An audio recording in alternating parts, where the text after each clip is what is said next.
இப்ப நான் ஆரம்பிக்கலாமா?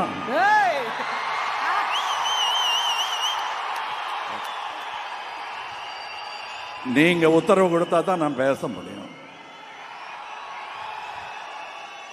ரைட். உயிரே உறவே தமிழே.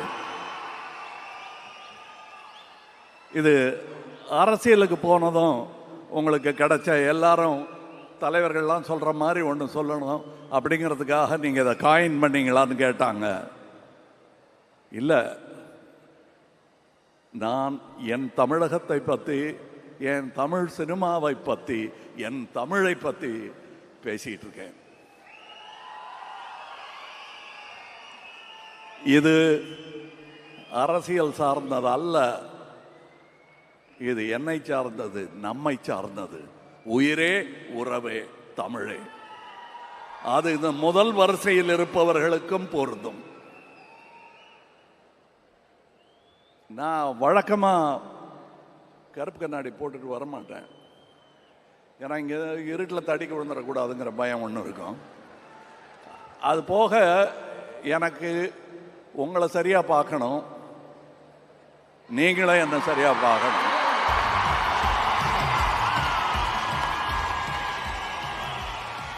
ஆனால்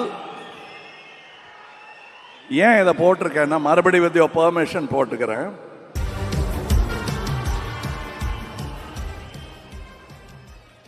இது மியூசிக் வேண்டாங்க, 9 பாட்டு கொடுத்துட்டாரு, அதனால இப்போ மியூசிக் வேண்டாம்.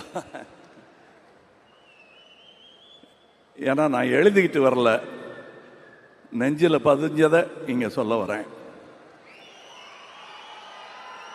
இந்த விழாவுக்கும் சிவண்ணா அப்படின்னு சொல்லுவாங்க எல்லாரும் அவரை. நானும் அப்படியே சொல்கிறேன், ஆனால் நான் அவருக்கு சித்தப்பா. இருந்தாலும் பேர் சிவண்ணா, அதனால அண்ணான்னு கூப்பிடுறேன். இந்த அன்புக்கு நான் எப்படி அடிபடையாமல் இருக்க முடியும்? உங்கள் பிரதிநிதியாக அங்கிருந்து கன்னடத்து சூப்பர் ஸ்டார் இங்கே வந்திருக்காரு. அவர் தன்னை அப்படி அடையாளம் காட்டிக்கொள்ளவில்லை. என் மகனாக, என் ரசிகனாக இங்கே வந்திருக்கிறார், உங்கள் பிரதிநிதியாக.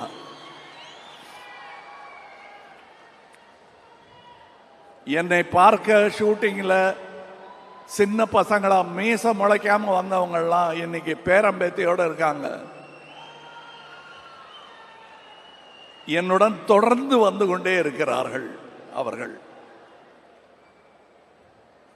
அவர்களுக்கு நான் கடமைப்பட்டு இருக்கிறேன். மணிரத்னம் சார் கூட படத்திலலாம் நடித்ததுனால ரொம்ப அழக்கூடாதுங்கிறத கற்றுக்கிட்டேன். ஆனால் உள்ள நிறைய கண்ணீர் இருக்கு, சந்தோஷம் கலந்ததும் சோகம் கலந்ததும். ஆனால் அது உங்களுக்கு தேவையில்லை, உங்க சந்தோஷத்திற்குத்தான் நான். அப்படியே சொல்லி கொடுத்து பழகிட்டாங்க, இனிமே மாற்ற முடியாது. 3 வயசுல இருந்து இவருக்கு நான் சித்தப்பா தான். இவர் நம்ம எஸ்டிஆர் அவர்களையும் அதையே சொல்லி வளர்த்துட்டாரு அவங்க அப்பா. அவர் என்னையும் ஒரு எக்ஸாம்பிளாக அவருக்கு காட்டியதற்காக அவருக்கு நன்றி சொல்ல வேண்டும். அவர் இங்கே கூட்டிகிட்டு வரல, வந்தால் அழுதுருவார்னு நாங்கள் 2 பேருமே அதை பேசிக்கிட்டோம். பாருங்க, படம் பார்க்கும்போது சந்தோஷமான சீனில் நம்ம டான்ஸ் ஆடிக்கிட்டு இருக்கும்போது கூட அவர் அழுதத்தான் செய்வார். எனக்கும் வருது, இவங்கெல்லாம் பார்க்கும்போது என்ன கடந்து வந்திருக்கிறோம், எப்படி என்னை தாங்கி பிடித்திருக்கிறார்கள், எத்தனை தலைமுறைகளுடன் நான் தோளுரசி இருக்கிறேன் என்பதை பார்க்கும்போது எனக்கு என்ன சொல்றது, நன்றியை தவிர வேற ஒன்றும் சொல்ல தோணல. இந்த தக் லைஃப்கான வெற்றி ஆகப்போவதற்கான காரணம் முன்வரிசையில் அமர்ந்திருக்கும் இந்த தக்குகளும் அரங்கத்தையே நிறைத்திருக்கும் அந்த தக்குகளும் சேர்ந்ததான்.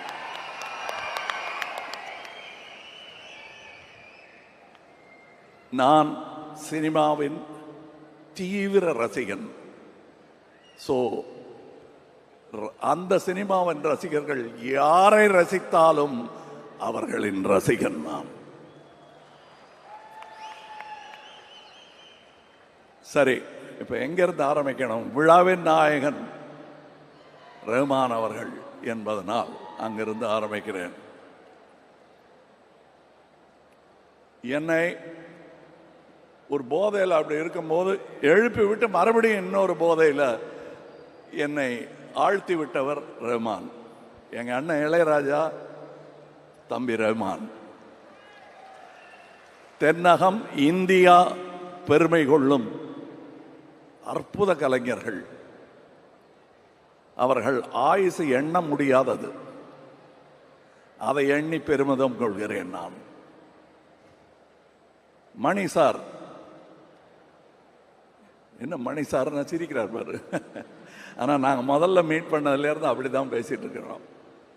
ரொம்ப சின்ன வயசில் மீட் பண்ணிட்டோம். ஆனால் எங்களை சந்திக்க வைத்தது சினிமா தான். அந்த சினிமாவுக்கு என்றென்றும் நான் நன்றி கடன் பட்டு இருப்பதால் அதை பெருசாக சொல்லிக்கல. அது எப்படியும் பலரையும் சேர்த்து வைக்கும். திமிரு பிடிச்ச கலைஞர்களை கூட பணிவுடன் நடிக்க வைக்கும் இந்த சினிமா.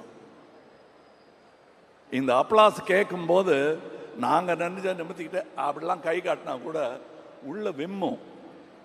பதிலுக்கு விசில் அடித்தா நல்லா இருக்காதுங்கிறதுனால தான் நாங்கள் அடிக்கிறது இல்லை. இல்லைன்னா உங்களை பார்க்கும் குதூகலம் எங்களுக்கும் தொற்றிக்கொள்ளும். ஆனால் இந்த விசில் எல்லாம் சினிமாவிற்காக என்பதை நான் உணர்கிறேன். நானும் இந்த துறையில் இருக்கிறேன் என்றுதான் நான் நினைத்துக் கொண்டிருக்கிறேன். ரவி கே சந்திரன் அவர்கள் இன்னைக்கு நாங்க பிடிச்சு வச்சிருக்கோம். ரஹ்மானை பிடிக்க முடியல, அங்க கொண்டு விட்டாங்க. இருந்தாலும் அவர் திரும்பி வராரு, நன்றி. இவரும் ஒரு படம் அங்க பண்ணிட்டாருன்னா திரும்பி வரமாட்டார். அது நடந்திருக்க வேண்டியது. மருதநாயகம் என்ன அற்புதமான வாழ்க்கை இது. வெளியே தெரியாம போயிருச்சேன்னு பெரிய வருத்தம் எனக்கு இருந்தது. அதை மணி அவர்கள் தீர்த்து வைத்து விட்டார்.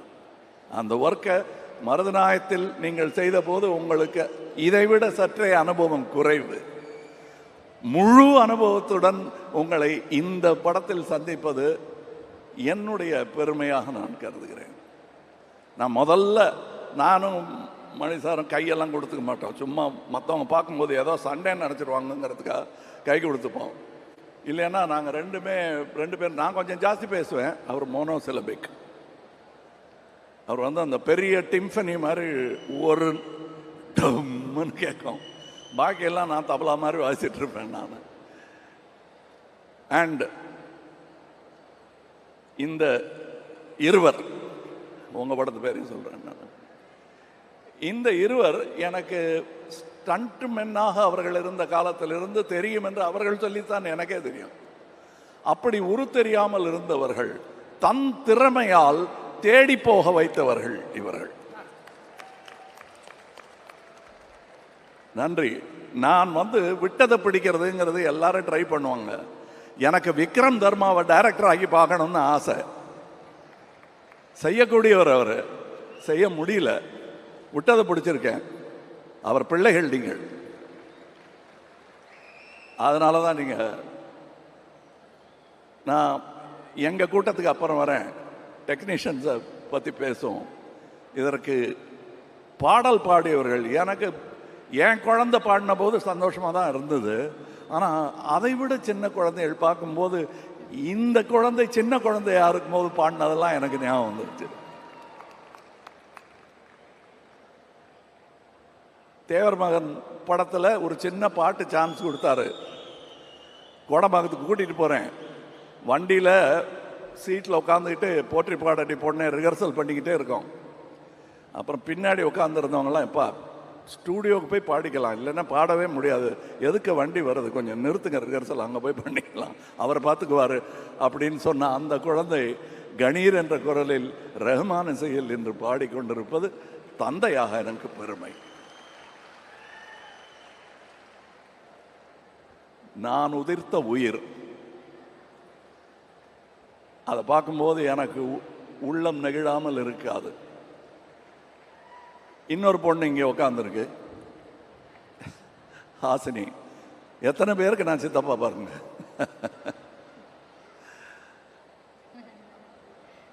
சிவா, அவர் என் சிவமும் அவர் சிவமும். இன்னும் நிறைய பேர் இருக்காங்க. டெக்னீஷியன்ஸை பற்றி சொல்லி ஆகணும்.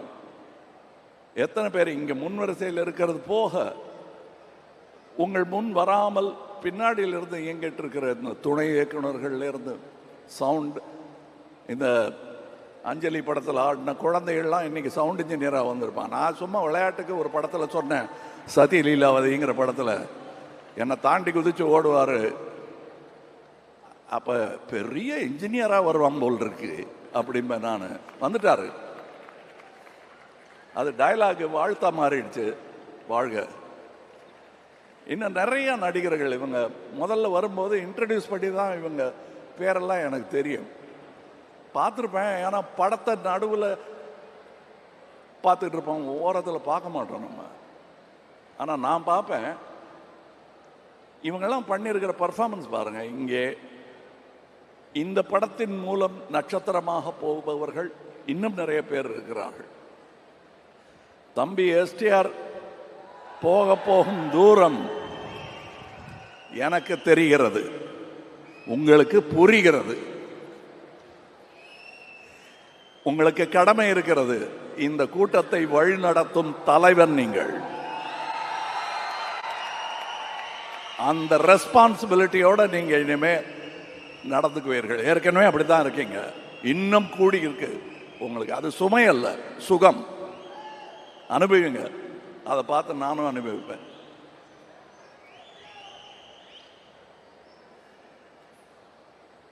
த்ரிஷா அவர்கள் அழகு அப்படின்னு அடிக்கடி சொல்றாங்க. அதெல்லாம் யாருக்கு வேணா தெரியும். ஆனால் கிட்ட நெருங்கி போனாதான் உள்ள எவ்வளோ அழகா இருக்காங்க அவங்க. அதுவும் அந்த ஹேர் ஸ்டைலுக்குள்ளெல்லாம் ஒரு அழகு இருக்கு, தலைக்குள்ள. அவங்களுக்கு தலைகணம் என்பது பொன்னியின் செல்வன் ஹேர் ஸ்டைலில் இருந்து வந்திருந்தா உண்டே தவிர அவங்களுக்கு தனியாக அது கிடையாது. அது எனக்கு அவங்களிடம் ரொம்ப பிடிக்கும். அவர்கள் இரும்பு மாதிரி இருக்கும் பார்க்கும்போது, ஆனால் உருக்கிடலாம், உருவாக்கிடலாம். அதை பண்ணியிருக்காரு மணி சார் இதில். அண்ட் ஜீவா என்பது இப்பொழுது அபிராமி அவர்கள் எடுத்திருக்கும் அவதாரம். அபிராமி என்பதே ஒரு அவதாரம் தான். குணா படம் பார்த்துட்டு ரசிகையாக மாறி தன் பெயரை மாற்றிக்கொண்டார். நன்றி. அவங்க இந்த படத்தில் பண்ணியிருக்கிற பர்ஃபார்மன்ஸை டப்பிங் போது நான் பார்த்துட்டு ஏன் டைலாக் விட்டுருவேன் நான். அது நான் விரும்மாண்டிலேயே நடந்திருக்கு. அதில் நான் டைரக்டருங்கிறதுனால ரொம்ப பராக்கு பார்க்க முடியாது. அதனால் நான் ரஷ் பார்க்கும்போது தான் அங்கே ஆவிட தட்டி தட்டி சொல்லுவேன், என்ன பண்ணியிருக்காங்கன்னு ஒருமையில் தான் பேசுவேன். சந்தோஷத்தில் அப்படி வந்துடும் ரசிகனுக்கு. அற்புதமான நடிகை. வெல்கம் பேக்னு சொன்னாங்கல்ல, you left, we never left you. Ashok Selvan. நான் நாசர்கிட்ட சொல்லிட்டு இருந்தேன், அவர் நெகிழ்ந்துட்டார் இவரை பாராட்டும் போது. எனக்கு நாசரை பார்த்த மாதிரி இருக்கு இவரை பார்க்கும்போது. நான் அதே போலீஸ் வேஷம் இருக்கு. நாசர் அந்த பில்டிங்கில் நடந்து வருவார். கண்டிப்பாக அப்போ பார்த்த உடனே தெரியும் யார் இந்த பையன்னு கேட்பாங்க எல்லாரும். அந்த பையன் தான் இங்கே இருக்கார். இன்னும் அப்படியே பையனாக தான் இருக்கார். இதெல்லாம் மேக்கப், வெள்ளை டை போட்டுட்டு வந்திருக்காரு. அப்படி தான் எனக்கு தோணுது. இங்கே உதவி இயக்குனரை நடிகையாக்கி இருக்கிறார். நட்சத்திரமாவதற்கான எல்லா வாய்ப்புகளும் இருக்கிறது சஞ்சனா. அப்புறம் வேற என்ன, யார் நிறைய பேர் இருக்காங்க கலைஞர்கள். இதில் நான் விட்டுறக்கூடாது. அதே நேரத்தில் நான் போர் அடிக்கவும் கூடாது உங்களை. இதில் அடிங்கிறங்கிற நான் அடிச்சிடுவேன். அப்புறம்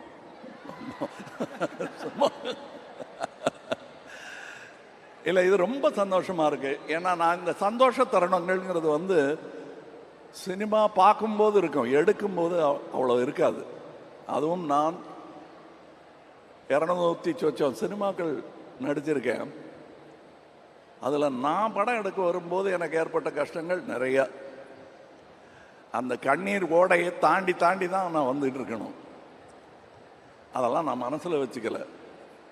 ஏன் தெரியுமா? அந்த வன்மங்கள் எல்லாம் எனக்கு கேட்காமல் உங்கள் ஆரவாரம் என்னை தூக்கிவிட்டது, கண்ணீர் துடைத்து விட்டது என்பதுதான் உண்மை. அதுவும் என்ன மாதிரி ரசிகர்கள், என் கூடவே இருந்தவங்க, எனக்கு இவர் ரசிகர் என்றே தெரியாதவர்கள். அசோக் செல்வன் சொன்னார் இல்லையா, எல்டான்ஸ் ரோட் வாசல் நின்ன கூட்டத்தில் நானும் நின்னேன்னு. நான் அவர்களுக்கெல்லாம் எப்படி நன்றி சொல்லுது? அதுக்கு தான் அரசியலுக்கு வந்தேன். புரியுதா உங்களுக்கு? நான் சீஃப் மினிஸ்டர் ஆகிறதுக்காக வரல. எம்எல்ஏ எம்பி எல்லாம் எனக்கு புரியாது. ஆனால் 40 வருஷமா ஒரு எம்எல்ஏ ஒரு தொகுதியில் என்ன பண்ண வேண்டுமோ அதை நாங்கள் தமிழகத்திற்கு மெதுவாக பண்ணிட்டு இருக்கோம். ஏன்னா நாங்கள் தனி மனிதர்கள்.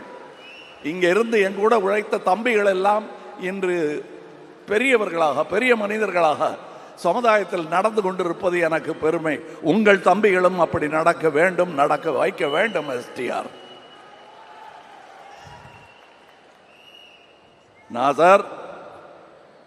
நாசர் பாய், நாங்கள் வந்து சினிமா தவிர நாங்கள் ஒருவருக்கொருவர் பேசிக்கொண்ட காதல் வசனங்கள் நிறைய.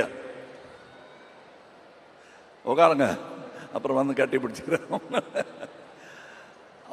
என்ன ஆர்வம் சார் அவருக்கு சினிமாவில், தமிழ் மேலே எல்லாமே. நாங்கள் வந்து கலந்து பேசிக்குவோம், கலந்து ஆலோசிப்போம்.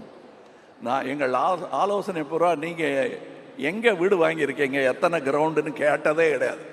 அவரும் கேட்டது கிடையாது, நானும் கேட்டது கிடையாது.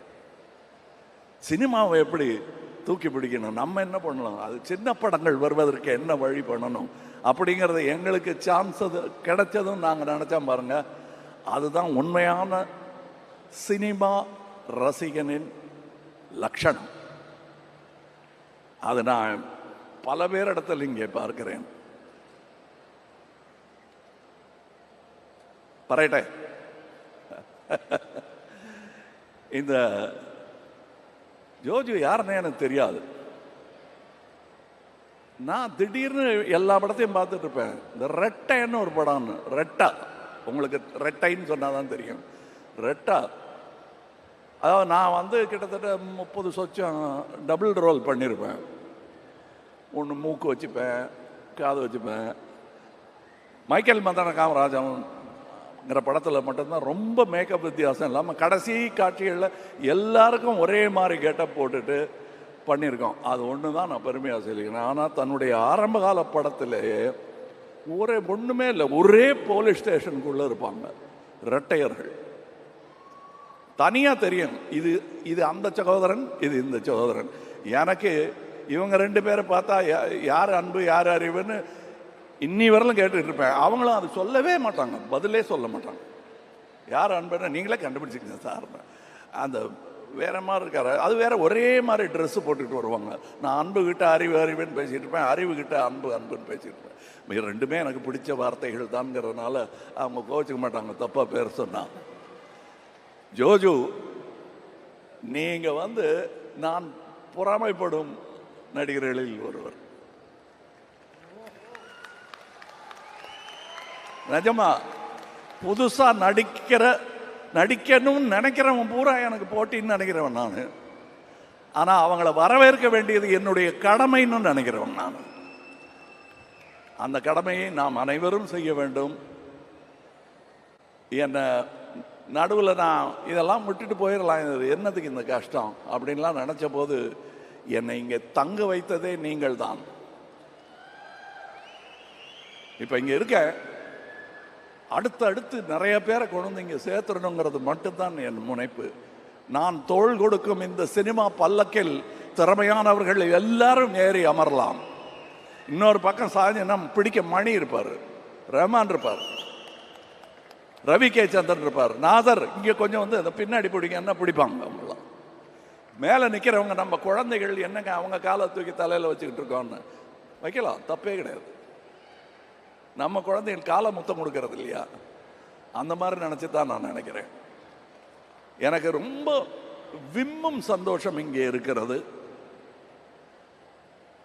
இந்த ராஜ்கமல் நிறுவனம் அப்படிங்கிறத சொல்லும்போது அதில் பின்னாடி எனக்கு பக்கபலமாக முதுக பிடிச்சிக்கிட்டே வந்தது அண்ணன் சந்திரஹாசன் அவர்கள். நான் பண்ணுற எல்லா விதமான கோளாறுகளுக்கும் சிகிச்சை செய்து அதை சரி பண்ணி என்னை கொண்டு வந்து சேர்த்தவர் அவர். ஐயோ அண்ணன் போயிட்டாரேங்கும் போது எனக்கு கிடைத்த தம்பி தான் மகேந்திரன். இது சம்பளம் கொடுத்தா கிடைக்காதுங்க, அதெல்லாம் பத்தாது.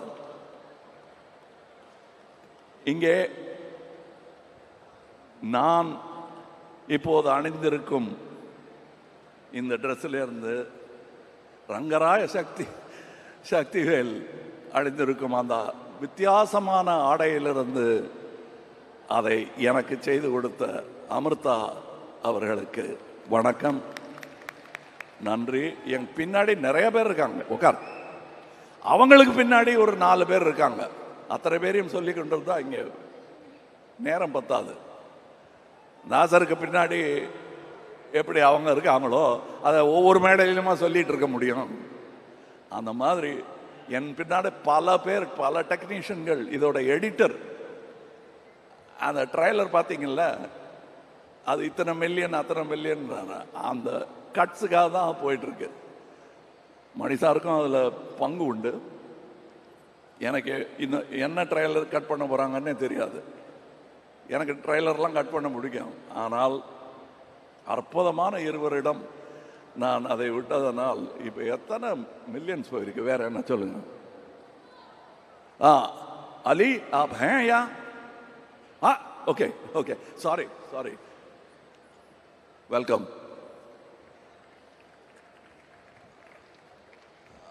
For your sake, I'll switch over to English. I saw you in Vishalji's film and I liked you. And I thought I should somehow work with you, and he made it possible. Thank you.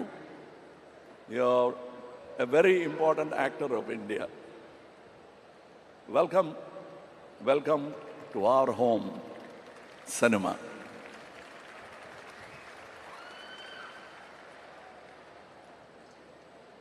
அவர் வரலையா? இல்லை வரல. மஞ்சுரேக்கர் அவர்கள். அவர் மும்பை எக்ஸ்பிரஸ்லேயே எங்கூட நடிச்சிருக்க வேண்டியவர், அமையலை. But இதில் அமைஞ்சிருக்க சும்மா அப்படியே பார்க்கும்போது கொலை நடங்கும் ஒரு கண். அது சாவாலையும் அதே மாதிரி அவர் பிரமாதம் பண்ணியிருப்பார். நான் இன்னும் இவங்க பண்ண பர்ஃபார்மன்ஸை பற்றிலாம் சொல்லலை, ஏன்னா that will be a spoiler. தம்பி எஸ்டிஆர் பண்ணியிருக்கிற அவருடைய நட்சத்திர அந்தஸ்தை பற்றி பேசுகிறத ஒரு பக்கம் ஒதுக்கிட்டு அவர் இதில் பர்ஃபார்ம் பண்ணியிருக்கிற விதத்தை நீங்கள் கண்டு ரசிக்க வேண்டும். நான் ரசித்தேன். நான் பெற்ற இன்பம் நீங்களும் பெறுவீர்கள் என்ற நம்பிக்கை எனக்கு இருக்கிறது. எல்லாரையும் சொல்ல முடியாது, அங்கே வேற ஒரு இடத்துல மிக்சிங் நடந்துட்டு இருக்கு. விப்ளாஷ் என்ற படத்தின் சவுண்ட் மிக்சிங் செய்ததற்காக ஆஸ்கார் வென்றவர் இந்த படத்திலும் செய்து கொண்டிருக்கிறார். இதெல்லாம் இப்போ தான் சொல்ல முடியும். முதல்லையே சொன்னால் படம் சரியில் இருக்கும் போல் இருக்கு, பேராக சொல்லிகிட்டு இருக்காங்கன்னு நினச்சிடக்கூடாதுங்கிறதுக்காக அதெல்லாம் அப்புறமா இது எப்படிங்கன்னு கேட்கும்போது அவங்க பேரை சொல்லலாங்கிறதுக்காக விட்டு வச்சுருக்கோம். ஏன்னா அவங்க ஒர்க்கு இந்த மாதிரி மேடையில் நின்னா புரியாது, படம் பார்க்கும்போது தான் தெரியும். ரவி கே சந்திரன் அவர்களுடைய வேலை என்ன என்பது ட்ரைலர் பார்த்தா கூட புரியாது. கதையோடு அவர் பண்ணியிருக்கிற லைட்டிங்கை பார்க்கணும். நான் இங்கே விற்க வந்தது தக் லைஃப் அல்ல, நல்ல சினிமாவை. தக் லைஃபை நீங்கள் ஏதாவது ஒரு விலையில் வாங்கி விடுவீர்கள் என்ற நம்பிக்கை எனக்கு இருக்கிறது. எவ்வளவு நம்பிக்கை இருக்கிறது என்பதை சொல்லுகிறேன். இது யாரோ மற்ற ப்ரொடியூசர்லாம் சவால் விடுறதா நினைக்க வேண்டாம், அதல்ல, அவங்கவுங்க இஷ்டம். அது நான் சேட்டலைட்டும் நெட்ஃப்ளிக்ஸும் மட்டும்தான் விற்றிருக்கிறேன். பாக்கியெல்லாம் we are distributing. மணி சாருக்கு ரிஸ்க் வந்துடாம நாங்க டிஸ்ட்ரிபியூட்டிங். என்ன நம்பிக்கை இருந்தா இப்படி பண்ணுவோம் நீங்க சொல்லுங்க. ஏன்னா வியாபாரம் எங்களுக்கு ஓரளவுக்கு தெரியும். அந்த நம்பிக்கையில் உங்களை நம்பி ஒரு நல்ல சினிமாவை தயாரித்து முதலீடு செய்திருக்கிறேன். உரம் போட்டு இருக்கிறோம், உழுது இருக்கிறோம். விவசாயிக்கு இதை தவிர வேற ஒன்றும் தெரியாது. எங்கள் விவசாயம் சினிமா விவசாயம். அதில் யாராவது வந்து இதில் கார்ப்பரேட் விவசாயம் பண்ணாமல் இருக்கிறதுக்காகத்தான் மணி மாறி தோழர்கள் எனக்கு தேவையாக இருக்கிறார்கள்.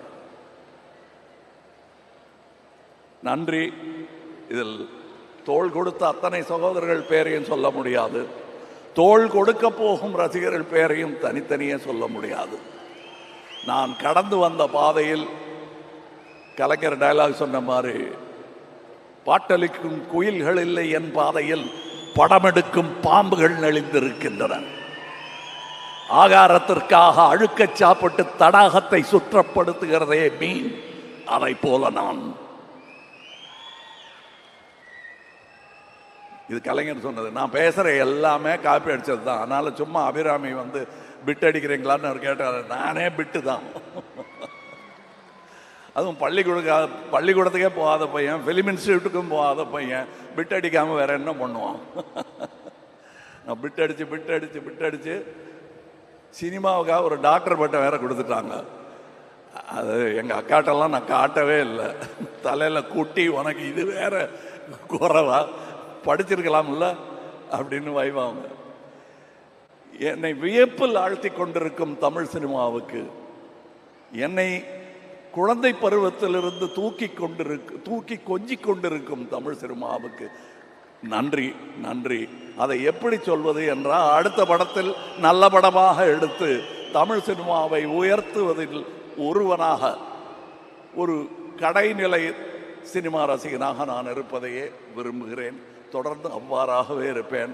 உங்க அப்பா பத்தி சொல்லாம விட்டா சரியா இருக்காது. நான் எங்க இருந்து இதெல்லாம் கத்துக்கிட்டேன்? இந்த பணிவெல்லாம் உங்க அப்பாட்ட இருந்து தான் கத்துக்கிட்டேன்.